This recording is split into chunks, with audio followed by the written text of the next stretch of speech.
रत्नागिरी जिल्ह्यातील खेड तालुक्यातील रघुवीर घाट येथे दरड कोसळण्याचे सत्र चालूच आहे। मात्र सार्वजनिक बांधकाम खाते याकडे जाणून-बुजून दुर्लक्ष करत असल्याचे चित्र दिसते। रघुवीर घाटाला प्रशासनाने पर्यटन स्थळांचा दर्जा दिलेला असून मिनी महाबळेश्वर म्हणून या घाटामध्ये पर्यटनासाठी लोक मोठ्या प्रमाणात येतात।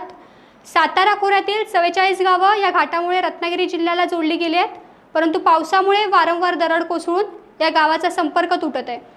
शाळेतील मुलं आणि इथून दळणवळण करणाऱ्या प्रवाशांना मोठ्या संकटाला सामोरं जावं लागतंय। या अगोदर खोपी येथील माजी सरपंच यशवंत भोसले, अंकुश भोसले, राजेंद्र भोसले, सुरेश भोसले, शुभम भोसले, नागेश भोसले तसेच इतर ग्रामस्थांनी प्रशासनाला या होणाऱ्या गैरसोयीबद्दल वारंवार निवेदनं दिली आहेत, परंतु सार्वजनिक बांधकाम खाते मात्र या बाबीकडे दुर्लक्ष करत असल्याचे दिसते। भविष्यात दरड कोसळून अपघात झाल्यानंतर प्रशासन जागे होणार आहे का, असा संतप्त सवाल येथील ग्रामस्थांकडून उपस्थित केला जातोय। नमस्कार, मी खोपी गावचा माजी सरपंच यशवंत भोसले। निसर्गरम्य अशा रघुवीर घाट परिसरात हजारो पर्यटक दिवसागणिक येथे ये जा करत असतात। आपला मनमुराद आनंद लुटण्याकरता इथे वर्दळ असते। सिंधी सातारा जिल्ह्यातील 21 गावांचा संपर्क देखील ह्या खेड तालुक्याशी जोडला गेलेला आहे। तेथील शालेय विद्यार्थी तसंच आमच्या खोपी गावातील इथे धनगरवाडे आहेत, तेथील शालेय विद्यार्थी हे एसटीने तसेच पायी प्रवास ह्या मार्गावर करत असतात। गेल्या वर्षी मोठ्या प्रमाणात दरडी ढासळल्या, वेळीच प्रसंगावर राखून समज आल्यामुळे जीवितहानी टळली।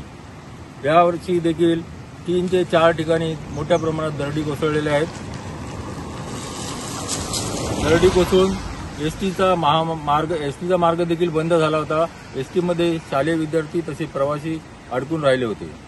माननीय उपमुख्यमंत्री एकनाथरावजी शिंदे यांचा गावाला जोडणारा हा प्रमुख मार्ग आहे आणि माननीय शिंदे साहेबांनी हा राष्ट्रीय महामार्ग म्हणून देखील जाहीर केलेला आहे।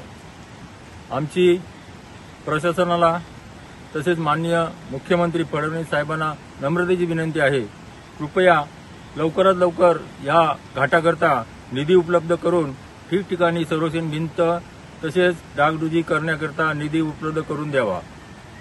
अन्यथा जीवितहानी झाल्यास त्यास पूर्णपणे शासन आणि प्रशासन जबाबदार राहील याची नोंद घ्यावी।